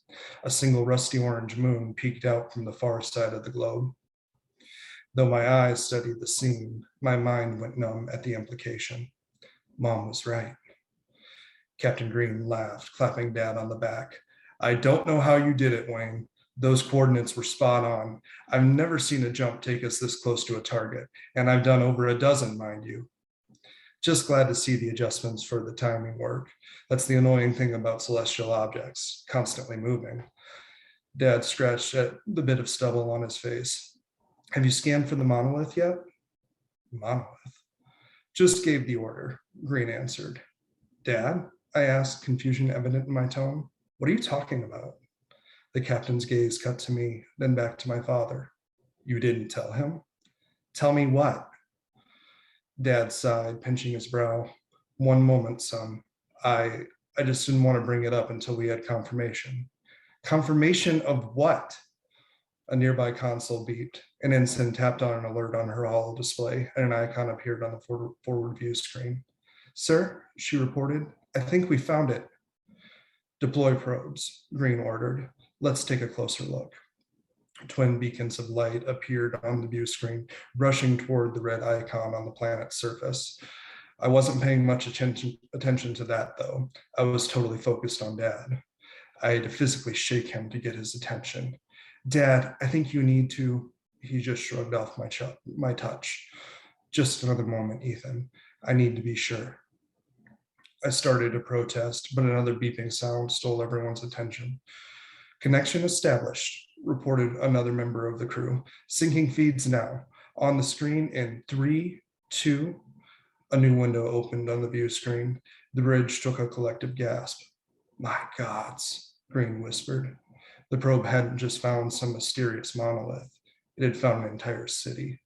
It was unlike anything I'd ever seen, unlike anything I'd thought to exist. Carved primarily of stone, it boasted tall towers and expansive roadways. These were interrupted by odd geometrical protrusions, either parts of buildings or random thrusts of stone that could be intended for aesthetics. The cyclopean construction of the city was somehow both wondrous and unsightly, while being wholly and completely alien to my sensibilities. Above it all stood the monolith. There was no mistaking that this had been what my father and Captain Green had been discussing. It jutted from the disarray of the city like a beacon, a single steadfast bastion of order in the jungle of chaotic geometries. It seemed carved from the same dim gray gunmetal and onyx that comprised the remainder of the landscape.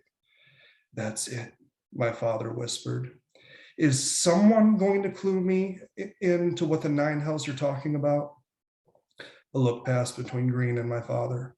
I have this, the captain stated. When my father acknowledged, Green began issuing orders to the ship to bring the ship nearer to the planet. Dad wrapped his arm over my shoulder, guiding me away from the buzzing mass of soldiers, consoles, and hollow displays to a more secluded segment of the bridge. When we were as alone as we could be, he met my gaze. Son, there are some things I haven't told you about your mother's visions. Yeah, I picked up on that. Ethan. He fixed me with a stern look, reminding me of my place. I was just a trainee here, learning how to fly and repair ships. I wasn't sure how many cycles it took before people stopped getting that look from their parents, but I hadn't hit that age yet. As much as we were able to trust in what she told us, there were some things that were a bit more ambiguous. I wasn't sure if the monolith was among the things we could trust or the things we might misunderstand. Dad often tried to protect me from disappointment and the truth. I couldn't tell which effort was taking precedence here. Yet his point was fair. In her final days, Mom's visions had grown more numerous. In conjunction, her articulation of their meaning had become erratic. Most of the time, I couldn't even understand what she was saying, much less glean her meaning. Perhaps I'd been a little too quick to judge my father. Sorry, I murmured. I didn't mean, no need to apologize, son. I understand, and I never meant to keep you in the dark. I nodded, emboldened by his reassurance. So what is it? What's waiting for us down there? His eyes never left mine. The prize of a generation, something Terrans have been looking for since the Exodus. He patted my shoulder, gripping the back of my head with his opposite hand in the way he did when I was younger. We found her, Ethan. We found the prophet, the one who will lead us home. And that's it. Oh, yes. They found the prophet. I don't know what that means, except that it means they will lead them home. And that's all very excellent. Oh, this is exciting. And Julia and Alana were saying it's part of a greater work, a whole series. Yeah, that's right. It takes place in the same universe as my Chronicles of Nethra series. Different characters, little different goal, but a lot of the same tropes. So. And the same like kind of universe, so that you can have a lot rich world building to build on. It's so cool. Up next is A.T. Greenblatt. Thank you so much. Hi everyone. I'm going to read the beginning of my story. It's called "The Music of a New Path," and yeah, Tessa's crew was making music again in the deepest part of space, like a heartbeat, like a lifeline. Anything to survive the endless gaping void between the stars. She was chewing gum on the half-beat of a crew song. Iona tapping her foot as she tinkered in the engine coils. Caitlin's clear whistle, winding and floating as she bustled around the mess. Neema's humming counter melody to Caitlin's tune as they wrangled the livestock in the cargo hold. And below it all was the castaway's base, droning and whirling and shifting as it hurled them through the emptiness to the next colony. There's always another colony, Tessa thought, and it gave her a bit of hope. The crew song thrummed in her ears as she drifted around the command center, display screen in hand, debating where they should go next. Surrounding her, the bay windows showed a bright blue atmosphere with cloud wisps, making her feel like she was floating in some colony sky. It was alive, of course, but Tess didn't care. She was a deep sailor, but that didn't mean she had to stare into empty space. Clack, clack, clack went her teeth as she worried, keeping half an eye on the readings the castaway fed her about the exterior of the ship, half an eye on the readings about the organic and the inorganic parts, and half an eye on the colony's requests coming through. Over and over, she plotted out potential courses using known routes through the mind-bending twist of space-time, only to be disappointed in the options. They would reach the destination in 3 days. She put off the decision for far too long. Here are the choices. We run to Beta Station next, Tessa said, keeping the frustrated note out of her voice. She wished they had the supplies and resources to make longer treks, to try new routes. I hate that place, Iona grumbled over the comm. Same, said Nima. They pay well enough, Tessa argued, but half-heartedly. They're desperate. That's because half of the population harasses deep sailors, countered Caitlin, with a snort. Not worth the money. Never thought I heard you say it. Never thought I'd hear you say that, Iona teased. Me neither, replied Kathleen with a laugh. But we're not that pathetic. Yet. Well, the other options are late, Tessa said. The entire crew groaned. And Tessa could swear the Castaway's pitch got lower too. Tessa rolled her eyes, but inwardly she was pleased. They had come a long way since she found the Castaway and her crew in that ship graveyard. At least they had the luxury of meager choices now. Beta Station it is then, she said. She pulled up the contract. Contract refused, flashed on the screen. Tessa froze. The Castaway rarely ever cared where they went. Okay, smartass, she told the ship. Where should we go then? The Castaway didn't respond. Droning went its engines. Tessa ground her teeth into her chewing gum. She and her deep-sailing ship never had the kind of chirpy, warm relationship that some captains boast of having with their ship's consciousness. In fact, the Castaway never spoke at all, which was fine by Tessa. This was a business arrangement, a deal to keep each other fed and free and in working order. They found each other at the lowest points, a long-limbed deep sailor struggling to make ends meet in high-energy habitats, and an old deep-sailing ship, long past its prime. The Castaway had always been a silent, moody ship, but this felt different. It had grown, distant sometimes, lagging a little in the crew song. Where should we go, ship? She asked again. There was a pause in the crew's melody that dragged on for 1 second, 2, 3. Everyone was listening, waiting for an answer.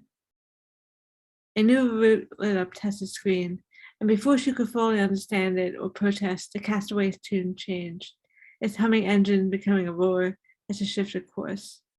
For a heart-pounding minute, the gravity increased, nearly throwing Tessa across the cabin, followed by a chorus of swears from the rest of the crew. Shit, Iona said when it was over. What happened? I don't know, replied Tessa, righting herself and studying the screen. On the display, the Castaway shared its new course. Calculating route, it said. But the route it charted led to nothing but empty space. I'm going to stop there. Thank you, A.T. Greenblatt. Next up is Anjali Patel. Hi, I'm going to be reading from my story Meteorites. I'm going to start a bit farther down. All you need to know is it's about 2 astronauts and they're training to go to a deep space mission. There were some people Hazy knew from the beginning would be selected for mission training. Lou was one of them. In lectures, Hazy sometimes stole glances at them in their oversized pilot jacket, one ankle hooked over the knee and an arm slung casually over the chair next to them.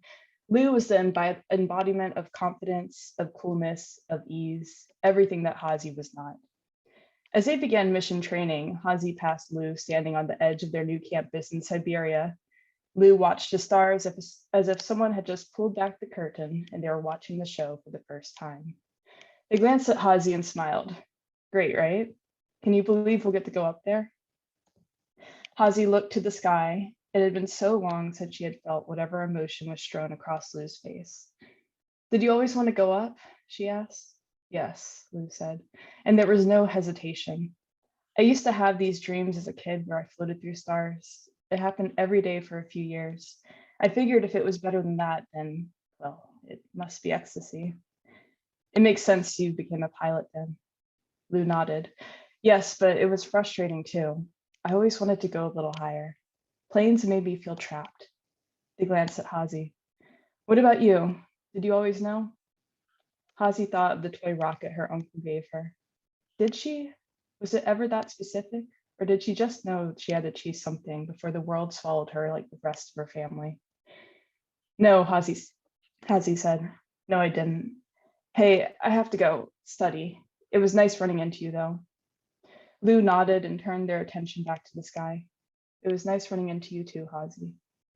She caught Lou periodically like that, standing outside, hands wrapped around a cup of steaming liquid, quivering slightly in the Siberian winter. There was one particularly bad night when Hazi was feeling exhausted and frustrated. She stood beside Lou, both of their breaths forming soft clouds in tandem. Does all of this feel worth it to you? Hazi said, abruptly shattering the silence.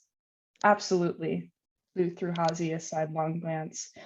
I'm guessing at this moment, it does not feel worth it to you. I'm just tired, I think, Hazi said. Why do you want to go up? Or why did you want to go up? You must have at some point. Hazi took a deep breath, prepared to give the answer she had recited all through her interviews. Because going to space is the greatest human accomplishment. Because I was hungry for discovery. But that wasn't what Lou was asking. Why did she want to reach for the stars other than to prove something? I guess because I wanted to show everyone that I could, Hazi said, and I don't know if that's enough anymore. Lou nodded. And how can we turn this into something that is enough? For Hazi. Hazi shook her head. I don't know. Do you want an idea? Hazi nodded. Lou took a deep breath and held it for just a second before saying, because you deserve so much more than what this world can give you. Hazi whipped her head around to face Lou, who turned to her and held her gaze unflinchingly. The words hung between them, refusing to be swallowed up by the hush of fresh snowfall. A lump formed in Hazi's throat as she tried to think of what to say. Then Lou reached forward, took Hazi's hand, and squeezed. You're getting on that ship, Hazi, they whispered. Then they let go of her hand and walked away. Throughout training, Lou and Hazi's interactions have been few and far between. On the ship, Lou was everywhere. Lou looking out the window, stars mapped to the constellation of freckles on their face. Lou floating in from a spacewalk, smelling of fuel and the fire of distant stars. Lou strapped down at the controllers, eyes screwed up in concentration. Lou rumpled and sleepy, floating to the bathroom after just waking up to brush their teeth. Lou somersaulting off a wall and posing midair to make everyone laugh. Lou hovering and blinking blearily as they sipped from a pouch of coffee too early in whatever constituted a morning when the sun was nothing more than a shrinking speck in the distance. Lou's hand brushing against Hazi's as they checked telemetry. Lou's smile whenever Hazi floated into the room. Lou's wide eyes when Hazi came to their quarters in the middle of the night, feeling lost and homesick and full of regret. Lou's hand on hers. Lou's breath brushing her face, the first wind Hazi had felt in months.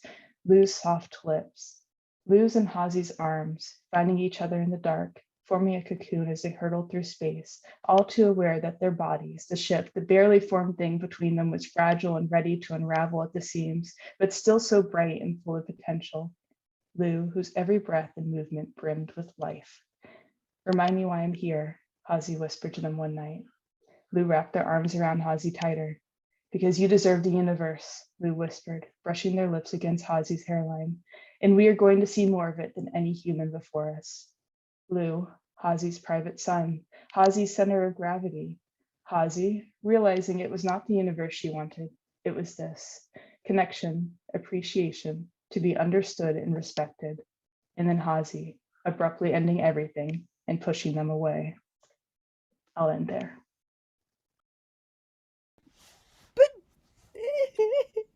Okay.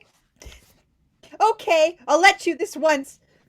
I mean, on that, it was not the universe she wanted, it was this. I was like, okay, they said I'd cry, but I didn't expect to cry like on an excerpt. Thank you. Thank you, Anjali. All right. All right. All right. Valerie Valdes is next and last, everyone. Thank you so much. This has been a really like one of those readings, made me want to go on a spaceship. And I'm very excited to introduce you to our last reader. I'm also like, that was a lot. So I'm going to be reading from my story, which is called Team Building Exercise. This is just straight from the beginning. So the newly assembled crew of the C.S.E Fedora sat in plastic folding chairs arranged in a circle around the blonde ponytailed corporate trainer, who currently regarded them with a slightly demented smile of a professional cheer radiator. Her expression and business casual jumpsuit did nothing to diminish the cold, impersonal feel of the space station meeting room, with its bright fluorescent lights and painfully white walls covered in regulation posters explaining employee rights and minimum wage laws. A digital sign scrolled, "Welcome to Lamosa Corp," with 3 exclamation points above a small table that held snacks, drinks, and disposables. The free coffee was lukewarm, the free muffins were dry, and the rest of the day promised to be equally unpleasant. "So," Bianca DeWitt said, her tone unnaturally chipper, her blue eyes wide in her pale face, "now that you've all been formally introduced to each other, our first team building exercise is going to be an exciting game." She paused as if waiting for a reaction, but only silence replied. "It's a kind of role-playing game," she continued, tapping her datapad. "You're each going to be given a card, and your card will tell you whether you're a human or an evil robot. The goal of the game is to guess which of your crewmates is the robot. Every round, you all get to discuss it and vote. If you vote for someone who's a human, you keep going. If you manage to vote for the robot, you win. If the robot is one of the last 2 players left, they win. Does anyone have questions?" Captain Nikki Puig uncrossed their tanned, muscular arms and half raised their hand. "I'm sorry, Ms. DeWitt." "Bianca, please," Bianca said. "Isn't it a little insensitive to play an evil robots game when one of our crew is literally a robot?" Captain Puig gestured at Santi, who sat 2 chairs down from them. As an IOTA model of a synthetic astronavigation technician, he was almost indistinguishable from a human, except for his lavender skin, violet eyes, and impeccable posture. "Thank you for speaking up on my behalf, Captain," Santi said. "While I'm not programmed to be offended by anything, the situation is objectively problematic." Bianca's red lipsticked mouth made a moue. "That is excellent feedback, Captain Puig. Let me send a quick note to our developers to consider using an alternate designation for that." She quickly scribbled something on her datapad surface. "About vampires," volunteered Omega Tate, the ship's chief engineer. "They're not real." "Oh, the cards are already printed, though," Bianca said, scrunching her face into a veneer of concern. Ankur Agrawal, the pilot, raised a dark brown hand over his head. "We could just, if we all agree it's vampires instead of robots, then it doesn't matter, right? What's on the card? Whoever gets the robot card is just a vampire instead." He looked to Captain Puig for support and they nodded. "I want to be a vampire hunter," said Dexter Lawrence. The steward sprang to his feet and made a downward stabbing motion toward Grace Naminga, the junior engineer. She leaned away, then scooted her chair closer to Amika's. "The role assignments are random," Bianca said quickly. "You're either a human or a vampire." Captain Puig cleared their throat politely, one dark eyebrow lifted. "I want to be clear on this before we start. We all just met. We're about to go on a month-long trip together, and you're having us do a team-building exercise where the entire point is to lie to each other. What does that accomplish?" All eyes shifted to Bianca's pale face. "Well," Bianca said, fidgeting with the datapad, "it's more of an icebreaker. The goal is to have you learn each other's communication styles, including body language and individual vocal quirks and facial cues, and to have fun." Her tone rose on the last statement, turning it into a question, though she didn't quite sound as if she was eager for an answer.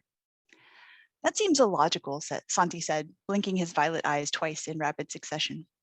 "Rather than becoming familiar with each other's baseline personalities and approaches to conflict resolution, we will instead be learning the methods by which each person erects a facade to maximize the effectiveness of their deception or convince others of their honesty. We are also effectively being pitted against each other rather than working together." "And lying is wrong?" Grace said, eyeing Dexter, who made a whooshing noise and mimed stabbing Santi in the heart. Bianca reapplied her smile, eyes crinkling. I'm happy to pass any feedback along to my superiors, but this is a mandatory exercise, so we need to complete it before we can move on to the next one. We have to finish the full module to be approved. Captain Quig ran a hand through their short brown hair and leaned back in their folding chair, which creaked under their weight. Why don't you give us the cards then? Without another word, Bianca distributed the roll cards. Each crew member read the single word printed on their laminated square, then looked around at their colleagues with a mixture of curiosity, suspicion, and careful neutrality. Except Dexter, who covered his mouth with one hand and then slid the card into his shirt pocket. Okay, Bianca said, the game starts now. Go ahead and talk amongst yourselves and let me know when you're ready to vote. She edged out of the circle and walked toward the table holding the scant refreshments. Captain Quig took a deep breath and leaned forward, lowering their voice. All those in favor of finishing this quickly? A chorus of ayes and nods answered, except Dexter, who frowned. I'm human, Captain Quig said. Raise your hand if you're the vampire. No one raised their hand. Captain Quig scrutinized each of them in turn, finally settling on Dexter. Are you the vampire, Dexter? They asked. Just tell us so we can move on. No, Dexter replied, drawing out the vowel and smiling slyly. Ankur stifled a laugh, and Grace shook her head in disbelief, her long black braid bobbing up and down her back. I don't know about you all, Omika said, but I have my vote. Captain Quig turned around in their chair and waved at Bianca. We finished our discussion. Bianca froze, cup halfway to her lips. That was fast, she said. So who do you think is the vampire? It's Dexter, said everyone, more or less simultaneously. What? Dexter exclaimed, again lengthening the word, hand flying to his chest in shock. Well, I think it's Santi. I'm not a vampire, Santi replied. I am, however, a robot. Well, Bianca said, let's see your card, Dexter. Dexter reluctantly retrieved the card from his shirt, keeping it hidden against his chest. He looked away as he turned it around, revealing the word robot printed in large block letters. Looks like you got staked, bud, Omika said. Bianca walked around the circle, collecting the rest of the cards. Why don't we take a quick break before our next exercise, she asked, mask of cheer once again firmly in place. How does 15 minutes sound? The expressions that replied were less than enthusiastic, but everyone got up to stretch or grab a drink or use the facilities. Omika ambled up to Captain Quig as they stood in front of a poster, explaining how to report workplace accidents. Do we seriously have to sit through this all day? She asked quietly. Yes, replied Captain Quig, but nobody can make us enjoy it. Omika chuckled, and Captain Quig smiled. Together, they headed for the stale snacks and caffeine. Bianca pursed her red lips and made a notation on her datapad. Bianca, Dexter! Oh, this is very exciting. Thank you so much. That was a great one to end Someone's on. getting thrown out of an airlock. I'm predicting it right now. Someone's getting thrown out of an airlock. It's the raw vampire. That's my Awesome. Oh my gosh, Carlos, that is all the readers we have. Wasn't that wonderful? That was amazing. What I'm going to do is I am going to let people who are participants turn on their cameras. So if you wanted to turn on your cameras and give a round of applause to all of our readers, I think they would all appreciate that. I'm just going to go on and view gallery so I can see everybody. I just want to clap seeing everybody. Yeah. I'm going to clap at the audience for being so great. Yes. Thank you, audience, for being with us for these 2 hours. As you can see clearly, it is a great anthology. Editors, Julia and Alana, what do you want to say to take us out tonight? I just want to say thank you to everyone who read from your amazing work. I love all of these stories so much. And it was truly very wonderful to hear you reading them with your own voices, because I have spent many hours with these words, but it's not the same as hearing you all read them, and you're all wonderful. So thank you. And thank you to Claire and Carlos so much for hosting and organizing this awesome event. Our pleasure. Echo that as well. Thank you so much for hosting. Thank you so much for reading. And thank you people who came to listen to all of the reading. And it was really fun because I was in the Kickstarter editing it as I was listening to the stories, and it kept ticking up. And that's just so wonderful for all of us who are just love this project to see it keep going up and succeeding. So thank you all so much. And remember, what you've heard tonight is only a fraction of the stories that are in the Kickstarter anthology. Please, if you've contributed, that is awesome and wonderful. If you can't contribute, that's fine. Just being here as our audience is also great. But if you would tell your sci-fi loving friends to contribute on all your social media, that would be so excellent and helpful. I will maybe post it one more time in my capacity as Kickstarter bot right here in the chat. If you want to just copy it and immediately go to all the places that you go where you say what a great time you had on a Friday night. It's Friday, right? And What direct year them is here. it? What year is it? Who am I? Thank you so much and have a wonderful night. Thank you so much, everybody. Thank you.